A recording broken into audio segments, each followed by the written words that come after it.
আসসালামু আলাইকুম। আপনারা সবাই কেমন আছেন? যারা স্বেচ্ছায় শ্রম দিতে চান, হেল্প করতে চান প্যাকিংয়ের কাজের জন্য ঢাকা চলে আসেন।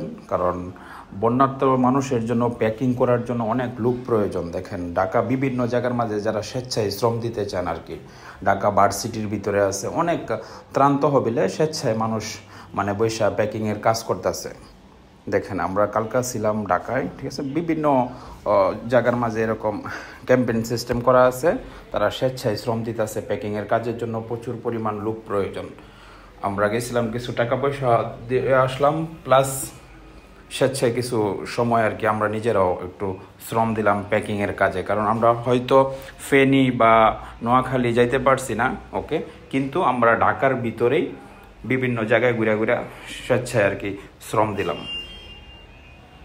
তো ঢাকার ভিতরে যারা আছেন অবশ্যই যদি ফ্রি টাইম থাকে তো আসতে পারেন। ঢাকা ভার্সিটি আছে, বিভিন্ন জায়গার মাঝে স্বেচ্ছায় যারা শ্রম দিতে আগ্রহী। আর এই সময়ের এই যে বন্যার পাশে সবাই দাঁড়াইছে, এটা নজিরবিহীন একটা বাংলাদেশের মাঝে এই সর্বপ্রথম মানুষ লাইন দিয়ে দাঁড়াইছে টেকা দেওয়ার জন্য। কি পরিমাণ মনে করেন যে ভালোবাসা মানুষে দিছে বন্যার্ত মানুষের পাশে, যা বলার বাহিরে।